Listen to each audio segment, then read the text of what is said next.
नमस्कार मु ज्योतिर्विद दीपक चार्य आज आपण राशिफल कार्यक्रम में स्वागत करुच्ची। आसन जाना एक कुंभ मसरे तथा फेब्रुआरी मास 13 तारीख मार्च मास 13 तारीख मध्य मिथुन राशि व्यक्ति मान किभली फलाफल रही।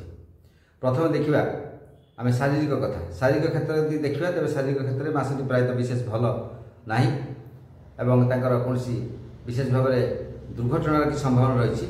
कौन स्थान कटिजार रक्तक्षय होबार निम्नांगर कौन स्थान अस्त्रोपचार होबार यह संभावना रही। एवं विशेषकर चक्षु प्रति विपद रही। चक्षु प्रति सावधान रही दृष्टिशक्ति क्षीणता परिलक्षित हो पाए। आप आई टेस्ट पर जापारती और चक्षु टेस्ट पर जापारती से विपद रहा। और रक्तगति की समस्या देखा दे पाए जमी सुगार बढ़िया बा हाई ब्लड प्रेसर होगा यह रक्तगत की समस्या देखा दे पाए। परिवार अन्य सदस्य मानकर जो अच्छा माने वयस्क सदस्य प्राय भल रहीर विशेष खराब रही। सन्तान मान किसी छोट छोट शारीरिक असुविधा लगी रहा मास सारा। एथर देखा पारिवारिक कथा पारिवारिक क्षेत्र में प्रायतः मासटी भल रहीर क्षेत्र में आपंकर किसी नूतन द्रव्य आप परिवार को प्रयोग करते किसी माने शौकीन द्रव्य बा कौन विलासमय द्रव्य बा जानवाहन इत्यादि आप प्रयोग करते। इलेक्ट्रोनिक सामग्री किसी आप आनीपारती और परिवार में सेमती नॉर्मल रही किसी असुविधा बा सुविधा सेमती किसी ना परिवार ठीक नॉर्मल अवस्था मास सारा रहा। देखिए आर्थिक कथा आर्थिक क्षेत्र में देखा तेज आर्थिक क्षेत्र में मासटी विशेष लाभप्रद नुहे कि क्षति विशेष अभाव देखा जाऊ ना।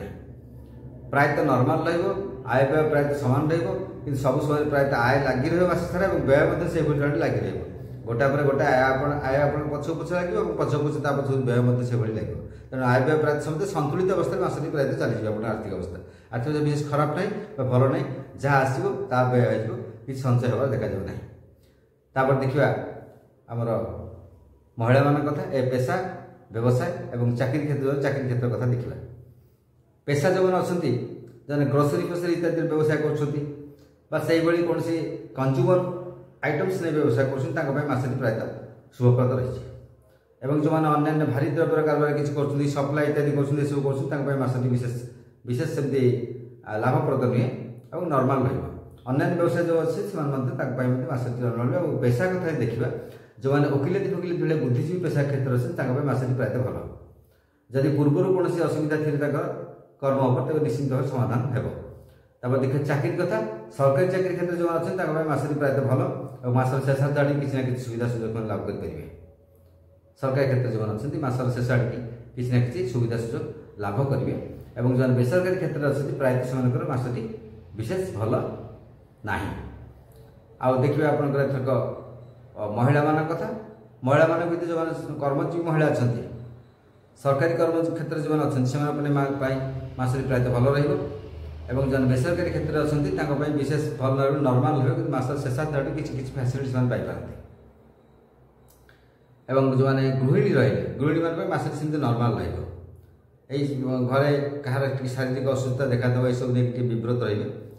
जदि किसी आर्थिक चाप हठात पड़ पाए से विव्रत आप देखा दे पारे और से टाणटुण अवस्था आर्थिक टाणटुण देखा दे पारे। कि अन्य देखा महिला मान ठीक अच्छी मासटी छात्र छात्री देखिए छात्र छात्री मासटी प्रायतः भल जेभली से करें परीक्षा अटेंड करेंगे परीक्षार फल प्रायतः से आसान रूप फल प्राप्त करेंगे।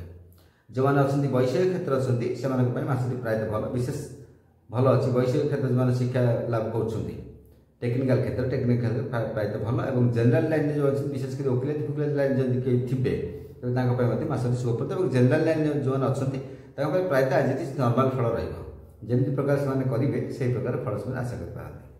नमस्कार।